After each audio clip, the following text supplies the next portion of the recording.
Una po sa ating mga balita, mahigpit na seguridad ay pinatutupad sa Parañaque Integrated Terminal Exchange o PITX. Ito'y sa harap na rin ng dagsa ng mga biyahero para sa Kapaskuhan at Bagong Taon.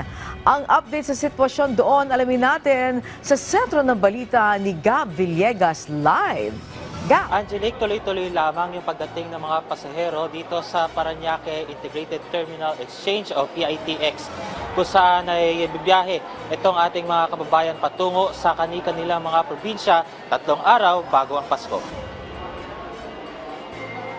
Ang pasaherong sa Santiago City sa Isabela ngayong araw para maka-attend ng reunion ngayong Pasko. 5 taon na rin ang nakalipas nang huli siyang nakauwi ng Isabela. Ayon kay Valen, nag-advance booking na siya ng kanyang ticket para iwas sa abala. Bakasyon na namin, so sinamantala ko na yung bakasyon. Tsaka pagka kasi, maaga na akong nagpa-reserve. Kasi alam ko, siksikan na eh. Tsaka fully book na yata. Kung si Valen ay nakapag-advance booking, si Polly naman ay hindi agad nakakuha ng ticket para makauwi sa Occidental Mindoro. Ayon kay Polly, kahapon pa siya pumila sa PITX para sana makabili ng ticket, pero dahil sa dami ng pasahero ay hindi kaagad siya na-accommodate. Kaninang madaling araw lang siya nakabili ng ticket. So yung ticket namin, pinila namin kanina for 5:30, makakaalis sila ng 10:30 po. Talaga pong sobrang hirap. Sobrang hirap, pagod, puyat kasi pabalik-balik. Nais rin ipagdiwang ni Polly ang Pasko at Bagong Taon kasama ang pamilya.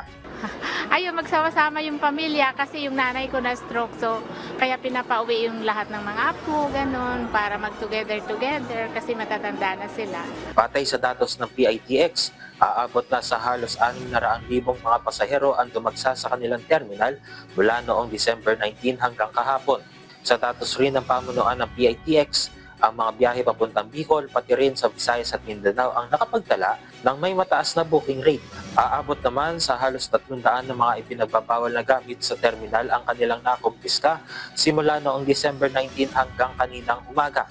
Karamihan sa mga nakumpiska ay mga kutsilyo, gunting at cutter. Ayon kay Colin Calbasa, Senior Corporate Affairs Officer ng PITX, inaasahan na magtutuloy-tuloy ang pagdating ng mga pasahero sa terminal hanggang bisperas ng Pasko. Dahil yung iba nating mga kababayan hindi pa kayang mag-leave, yung iba naman nauna na, no? That's why yung weekend natin ay marami na tayong mga pasahero na dumagsa sa terminal. Tiniyak rin ng PITX na sapat ang mga bus na bumibiyahe para matugunan ang dami ng mga pasahero na pauwi sa mga probinsya.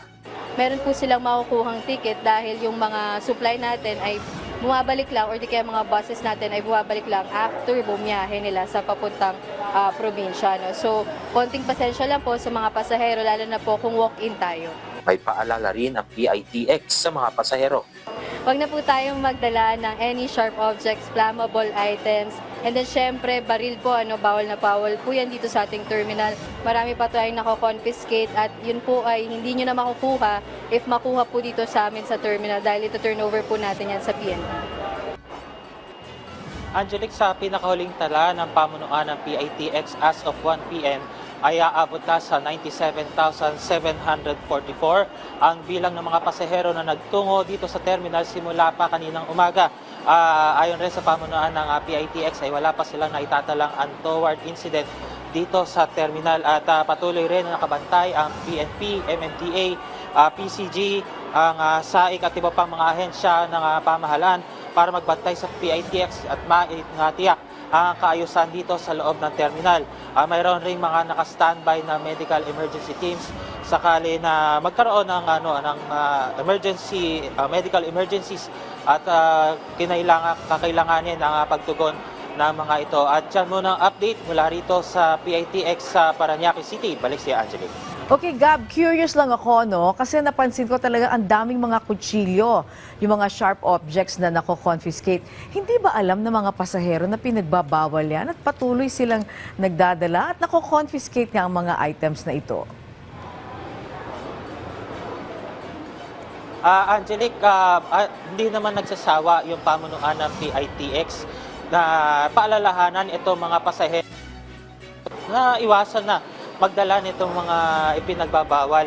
Pero talagang hindi rin maiwasan, Angelique, na meron pa rin talagang mga pasahero na talagang nakakapagdala marahil ay hindi talaga nila alam o marahil ay talagang may paraan lang sila para siguro madala ito pauwi doon sa kanilang mga probinsya kasi maaaring magamit nila itong mga pinagbabawal dito para sa holiday season kung saan maaaring gamitin na pwedeng gamit na pwedeng magamit dun sa mga bilang paghahanda na rin sa Kapaskuhan.